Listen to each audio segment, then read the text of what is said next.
Hi friends, YouTube ಚಾನಲ್ಗೆ ಸ್ವಾಗತ. ಗೃಹಲಕ್ಷ್ಮಿ ಹಣ ಇನ್ನೂ ಬಂದಿಲ್ವಾ? ಸಚಿವೆ ಲಕ್ಷ್ಮಿ ಹೆಬ್ಬಾಳ್ಕರ್ ಏನು ಹೇಳಿದರು ನೋಡೋಣ ಬನ್ನಿ ವಿಡಿಯೋದಲ್ಲಿ.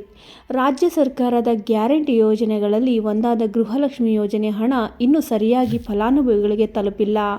ಈ ಬಗ್ಗೆ ಸಚಿವೆ ಲಕ್ಷ್ಮಿ ಹೆಬ್ಬಾಳ್ಕರ್ ಇಂದು ಮಾಧ್ಯಮಗಳಿಗೆ ಏನು ಹೇಳಿದರು ನೋಡಿ. ಇಂದು ತಮ್ಮ ನಿವಾಸದ ಬಳಿ ಮಾಧ್ಯಮಗಳ ಮುಂದೆ ಮಾತನಾಡಿದ ಮಹಿಳಾ ಮತ್ತು ಮಕ್ಕಳ ಕಲ್ಯಾಣ ಸಚಿವೆ ಲಕ್ಷ್ಮಿ ಹೆಬ್ಬಾಳ್ಕರ್, ಗೃಹಲಕ್ಷ್ಮಿ ಹಣ ಇನ್ನೂ ಕ್ರೆಡಿಟ್ ಆಗಿಲ್ಲ ಎಂಬ ಪ್ರಶ್ನೆಗಳಿಗೆ ಪ್ರತಿಕ್ರಿಯೆ ನೀಡಿದ್ದಾರೆ. 8ರಿಂದ 10 ದಿನಗಳಲ್ಲಿ ಗೃಹಲಕ್ಷ್ಮಿ ಹಣ ಪೂರ್ತಿಯಾಗಿ ನೀಡುತ್ತೇವೆ ಎಂದು ಹೇಳಿದ್ದೇವೆ.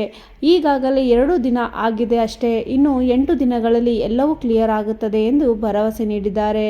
ಬಿಜೆಪಿಯವರು ಗೃಹಲಕ್ಷ್ಮಿ ಹಣ ಬಿಡುಗಡೆ ಬಗ್ಗೆ ಏನೇ ಅಪಪ್ರಚಾರ ಮಾಡಲಿ, ನಾವು ಈಗಾಗಲೇ ಗೃಹಲಕ್ಷ್ಮಿ ಹಣ ಬಿಡುಗಡೆ ಮಾಡುವುದಾಗಿ ಹೇಳಿದ್ದೇವೆ. ತಾಲೂಕು ಪಂಚಾಯಿತಿ ಮೂಲಕ ಬಿಡುಗಡೆಯಾಗಬೇಕು ಎಂದಿರುವುದರಿಂದ ಸ್ವಲ್ಪ ತಡವಾಗಿದೆ. ಯಾವುದೇ ಕಾರಣಕ್ಕೂ ಮಹಿಳೆಯರಿಗೆ ನೀಡುವ ಗೃಹಲಕ್ಷ್ಮಿ ಹಣ ನಿಲ್ಲಲ್ಲ ಎಂದು ಭರವಸೆ ನೀಡಿದ್ದಾರೆ. ಸ್ನೇಹಿತರೆ, ನಿಮಗೆ ಈ ವಿಡಿಯೋ ಉಪಯುಕ್ತ ಮಾಹಿತಿ ಆದಲ್ಲಿ ನನ್ನ ಚಾನಲ್ನ ಸಬ್ಸ್ಕ್ರೈಬ್ ಮಾಡಿಕೊಂಡು ಬೆಲ್ಲೈಕನ್ನ ಪ್ರೆಸ್ ಮಾಡಿದರೆ ಆಲ್ ನೋಟಿಫಿಕೇಷನ್ ನಿಮಗೆ ಬರುತ್ತೆ. ಎಲ್ಲರಿಗಿಂತ ಮೊದಲು ನಿಮಗೆ ತಲುಪುತ್ತೆ ವಿಡಿಯೋ. ಹಾಗಾಗಿ ನನ್ನ ಚಾನಲ್ನ ಸಬ್ಸ್ಕ್ರೈಬ್ ಮಾಡಿಕೊಂಡು ಮುಂದಿನ ವಿಡಿಯೋಗಾಗಿ ಕಾಯ್ತಾ ಇರಿ ಅಂತ ಹೇಳ್ತಾ, ಸ್ನೇಹಿತರೆ ಎಲ್ಲರಿಗೂ ಧನ್ಯವಾದಗಳು.